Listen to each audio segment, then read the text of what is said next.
Hello and welcome to this English learning video. Today, I'll teach you a simple and powerful way to improve your English speaking. It's called the shadowing technique. So what is shadowing? Shadowing means you listen to someone speak in English and then repeat the words right after them. Try to copy the voice, the speed, and the emotion of the speaker. You become like their shadow. That's why it's called shadowing. This method helps you speak more clearly, understand English better, and feel more confident when you talk. Now, I'm going to tell you a story. This story is told by a girl who is also the main character. The story is called I Went to the Airport. Are you ready? Let's begin. And don't forget to like and subscribe to the channel so you can get more shadowing stories to practice your English. I woke up early and checked my phone. There was a message from my best friend Maya. It said, Anna, please come to the airport today. I need you. Panirand Mani Male, Terminal Mundra. I didn't understand. Why did Maya want me to go to the airport? She didn't explain more. I tried calling her, but her phone was off. I looked at the clock. It was already 10 a.m. I only had 2 hours. I quickly got ready. I put on my jeans, a pink jacket, and took my umbrella. I told my mom, Mom, I need to go to the airport. Maya needs help. She looked worried but said, Be careful, Anna.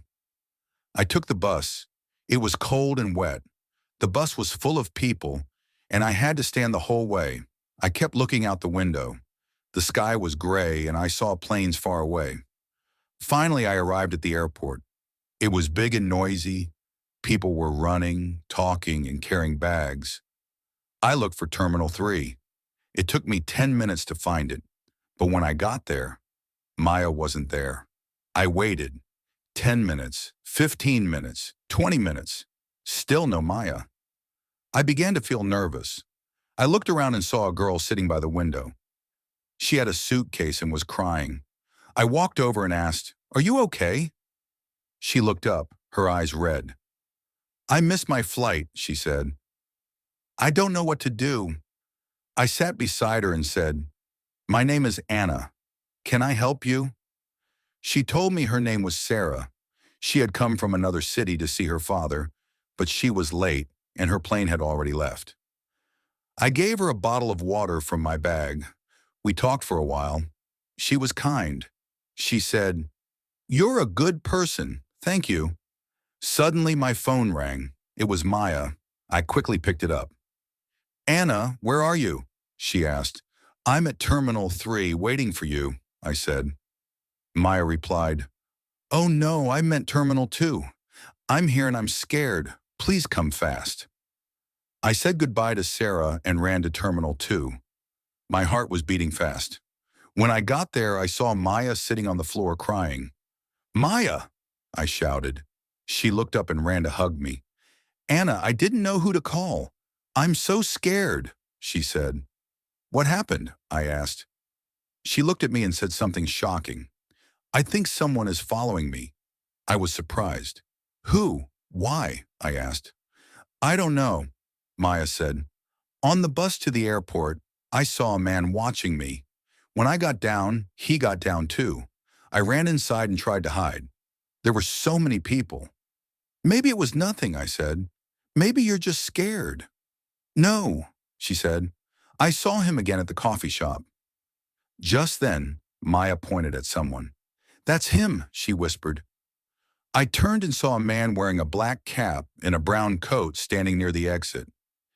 He was looking at his phone. My hands felt cold. Stay here, I said. I'll go talk to him. But before I could walk, the man looked at us and walked away. We didn't move. We just watched him disappear into the crowd. Do you believe me now?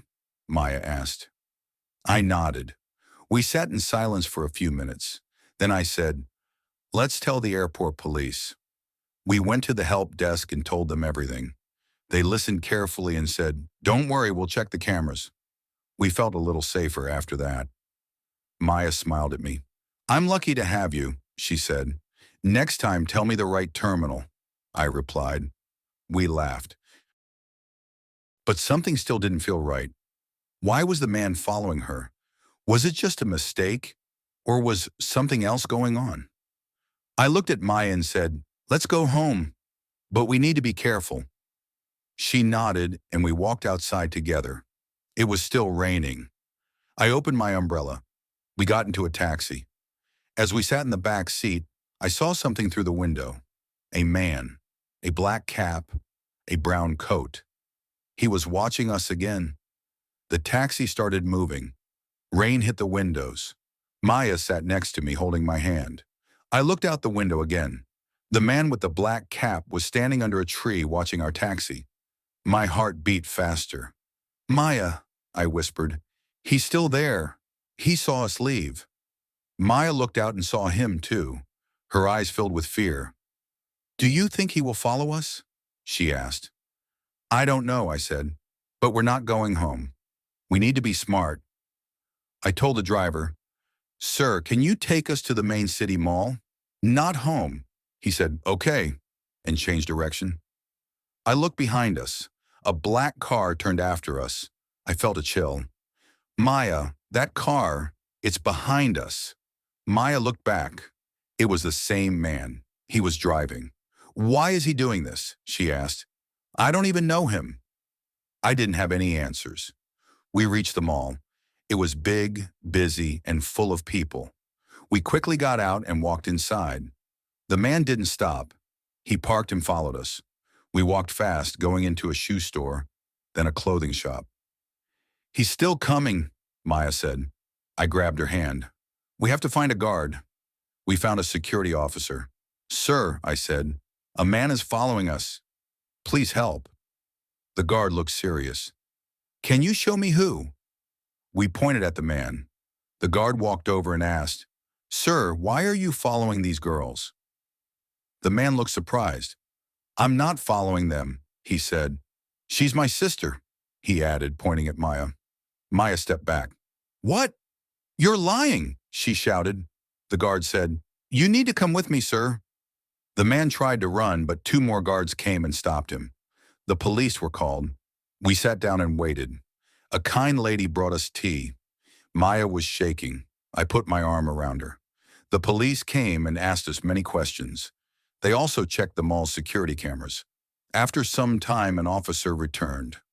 "You were right," he said. "He was following you from the airport." "Why was he doing that?" I asked. The officer replied, "He had some photos of Maya on his phone." The police told us that the man also had Maya's name and address. Maya was in shock. "But how? Who is he?" she asked. One officer said they were still investigating, but it was possible the man was a private detective.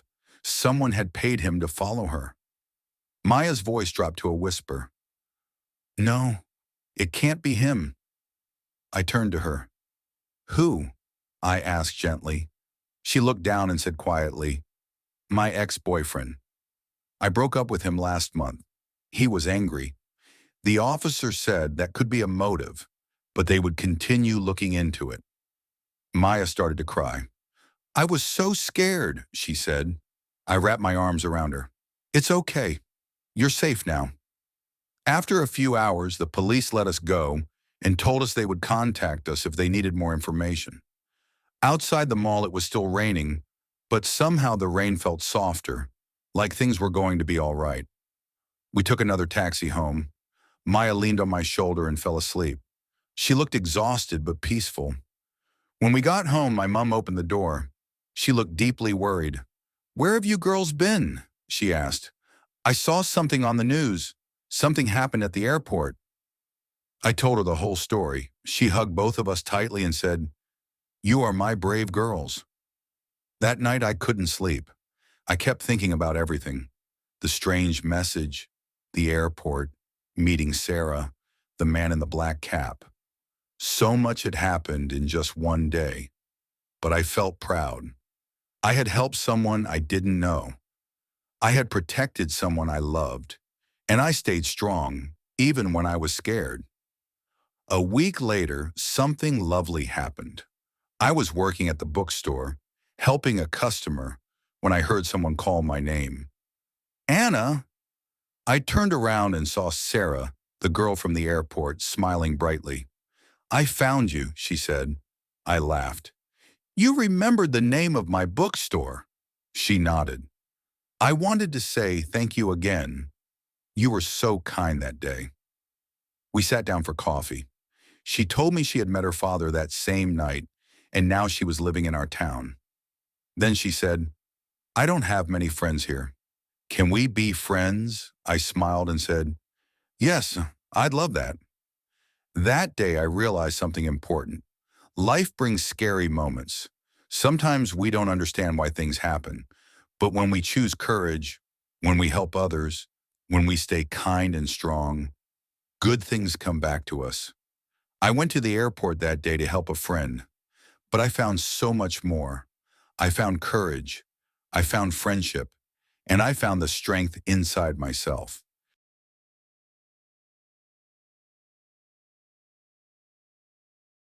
If you found this video helpful, please give it a thumbs up and share it with your friends. Don't forget to subscribe to the channel. Before we go, let me leave you with this. Learning English isn't just about memorizing words or grammar rules. It's about connecting with people, just like Sarah did on her trip. So keep practicing, stay curious, and most importantly, enjoy the journey. See you in the next video.